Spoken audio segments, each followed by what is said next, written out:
जय जिनेन्द्र।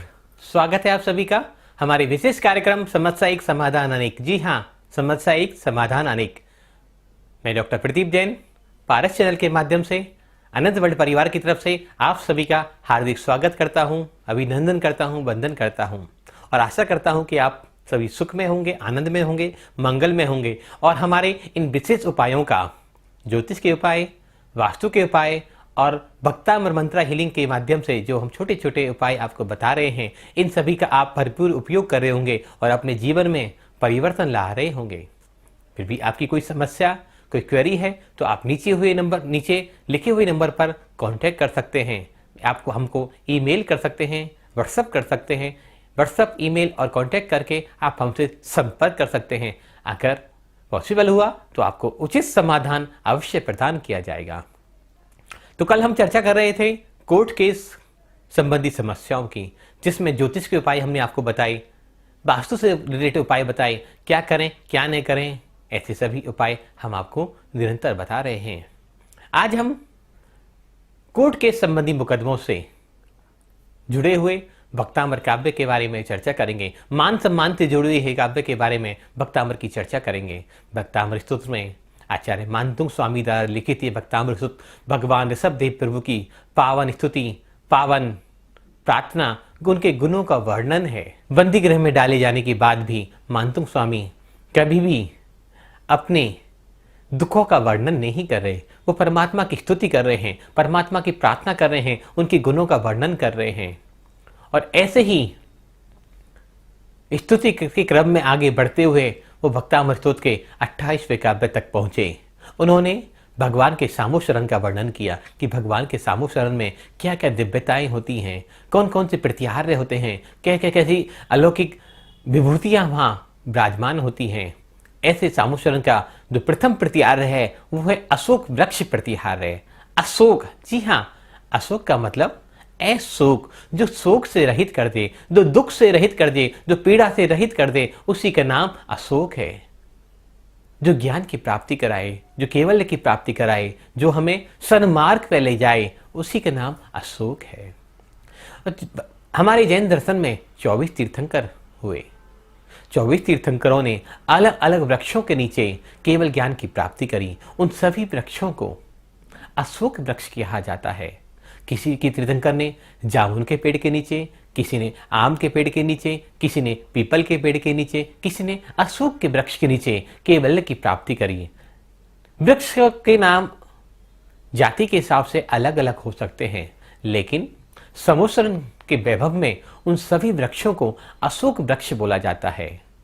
तो समझ गए होंगे अशोक का मतलब शोक, जो शोक से रहित कर दे। जब हम मुकदमे आदि में फंस जाते हैं, कोर्ट के कचहरी के चक्करों में चक्कर लगाने लग जाते हैं, जीवन में बाधाएं उत्पन्न होने लग जाती हैं, तो क्या होता है? तब भी हमारे जीवन में शोक पैदा हो जाता है, कष्ट पैदा हो जाता है, परेशानियां पैदा हो जाती हैं। आचार्य मानतुंग स्वामी उन्हीं शोकों के निवारण के लिए, उन्हीं रोगों के निवारण के लिए जो कर्म रोग हमारे हैं, कि कभी जन्म में किसी पूर्व जन्म में या इस जन्म में हमने सामने वाले के प्रति अपराध किया हो, दिल दुखाया हो, और उसी के फल स्वरूप, प्रतिरूप स्वरूप जो आज हमें ये कष्ट देखने को मिल रहा है, आज हमें शोक देखने को मिल रहा है। एक शोक से बचने का कोई साधन है तो वो है भक्तामर स्तोत्र का 28वां काव्य।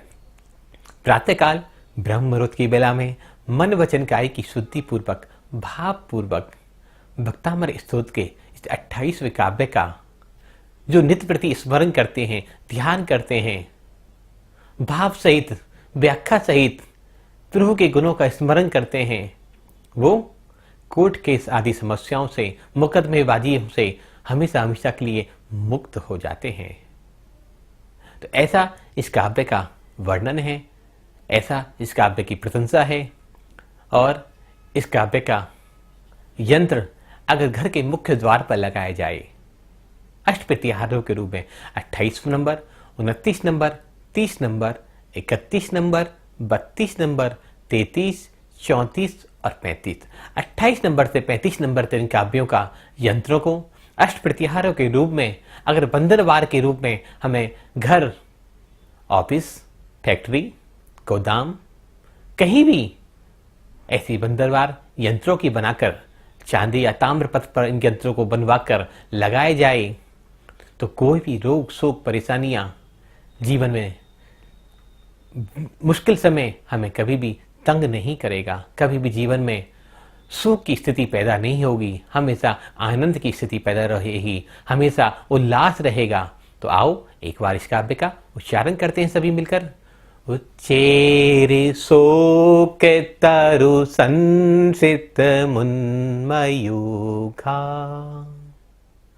मा भाति रूप ममलन भवेतो नितांतम पस्तुल्य सत्किरण मत्स्तमो वितानम बिंबम रवे रिविपयोधर पार्श्ववर्ती। भगवान अशोक वृक्ष के नीचे विराजमान, वहां उनकी देह स्वर्ण सी चमक रही है। दूसरी तरफ केवल्य की प्राप्ति हुई और केवल्यता की, उस दिव्यता की, उस भगवत्ता की चमक उस आवाक मंडल को और बढ़ा रही है, उस वृक्ष की दिव्यता को और बढ़ा कर रही है। और हमारे शरीर में भी अशोक वृक्ष का स्थान दिया गया है। हमारी जो रीढ़ की हड्डी होती है, जो हमारी बैकबोन होती है, ये अशोक वृक्ष के प्रतिबिंब रूप भी मानी गई है। अगर हम अशोक वृक्ष का ध्यान करते हुए सीधे स्ट्रेट पोजीशन में बैठ जाएं तो हमारे आधे साल से ज़्यादा जो कार्य रुके हुए पड़े हैं वो कार्य स्वयं ही बनते चले जाएंगे। तो इस काव्य का विधि विधान पूर्वक, भाव पूर्वक, शुद्ध उच्चारण पूर्वक अगर हम पाठ करें तो हमारे मुकदमों आदि में हमारी विजय होगी। इस काव्य से संबंधित अधिक जानकारी के लिए आप हमारे भक्तामर मंत्रा हीलिंग यूट्यूब चैनल पर जरूर जाएं। वहाँ इसके बारे में शब्द, अर्थ, व्याख्या, श्लोक, रिद्धि, मंत्र, उच्चारण और पूरा वर्णन इस काव्य के बारे में विस्तार से बताया गया है और इसके महत्व और अधिक बताई गई है। तो आप वहाँ जाएंगे तो निश्चित ही आपको इसके बारे में अधिक जानकारी होगी। इस काव्य के माध्यम से आप सभी का कल्याण हो, ऐसी हमारी मंगल भावना है। आज का जो दूसरा टॉपिक है हमारा, सब कुछ है जीवन में, धन दौलत पैसा संतान विवाह गाड़ी मंगला मकान सब कुछ व्यक्ति प्राप्त कर लेता है, लेकिन कर्मोदय के आने से कोई ऐसी संतान हमारे परिवार में जन्म ले लेती है, हमारे बच्चे कभी गलत संगत में पड़ जाते हैं और वे तरह तरह के नशे आदि का सेवन करने लग जाते हैं। कोई कोकीन ले रहा है, कोई हेरोइन ले रहा है, कोई शराब पी रहा है, कोई ड्रग्स ले रहा है, कोई चरस ले रहा है, कोई गांजा ले रहा है, कोई सिगरेट पी रहा है, कोई मांसाहार कर रहा है। तो अन्य तरह तरह की समस्याएं हमारी यंग जनरेशन में बढ़ती जा रही हैं। ये हमारे पूर्व जन्म के पाप कर्म को उदय कह लो, या गलत संगत का असर कह लो, या हमारी उचित देखभाल भी कह सकते हैं हम इसको। समस्या एक कारणों से कभी भी पैदा नहीं होती। जब हमारी कुंडली में ग्रहों की स्थिति अच्छी नहीं हो, जब हमारा घर का वास्तु खराब हो, जब हमारे घर के संस्कार हमें माता पिता से अच्छे नहीं मिले हों, जब हमारे संगत अच्छी नहीं हो, तब ऐसी समस्याएं हमारे परिवार में, हमारी संतानों में देखने को मिल जाती हैं। क्या करें, व्यक्ति मजबूर हो उठता है। तो एक तरफ तो मान सम्मान की प्राप्ति के लिए व्यक्ति पूरे जीवन में प्रयत्न करता है, अपना सम्मान बढ़ाने के लिए, अपने नाम पाने के लिए, अपनी प्रतिष्ठा के लिए। दूसरी तरफ कभी कभी ऐसी संतानों में ऐसे दोष पैदा हो जाते हैं जो मान मर्यादा को एकदम छीन कर देते हैं, जो इज्जत को तार तार कर देते हैं, जो अपने कुकृत्यों के द्वारा कुल की, जाति की, परिवार की मर्यादा को दाग पे रख देते हैं। तो क्या ऐसी स्थिति बड़ी भयावह हो जाती है उन संतानों के लिए ही नहीं, क्योंकि वो तो अपने आने वाले कर्म जन्मों के लिए अनेक कर्मों का बंधन बांध लेते हैं, लेकिन कभी कभी माता पिता के लिए ये स्थिति बड़ी असहनीय हो जाती है, पीड़ादायक हो जाती है।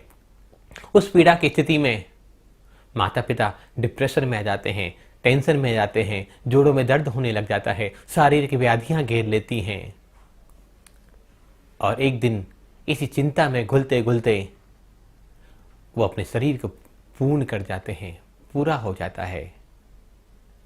समस्या की जड़ कुछ और होती है, हम समाधान कहीं और ढूंढ रहे होते हैं। माता पिता बच्चों में पले हुए बड़े हुए गलत आदतों के कारण परेशान होते हैं, लेकिन हम उनकी बीमारी पर फोकस करते रह जाते हैं। उनकी चिंता को, उनकी परिस्थिति को, उनकी मनोस्थिति को हम कभी समझ नहीं पाते।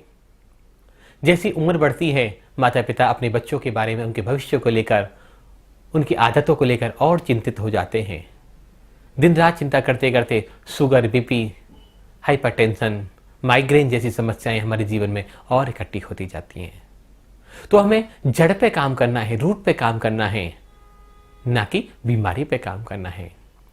अधिकतर घरों में और आज के ज़माने में पश्चिमी सभ्यता के प्रभाव में आकर तो लगभग हर घरों में यह स्थिति दुखदायी हो गई है। बहुत पीड़ादायक, बहुत चिंताजनक अवस्था में हमारा युवा वर्ग पहुंच चुका है।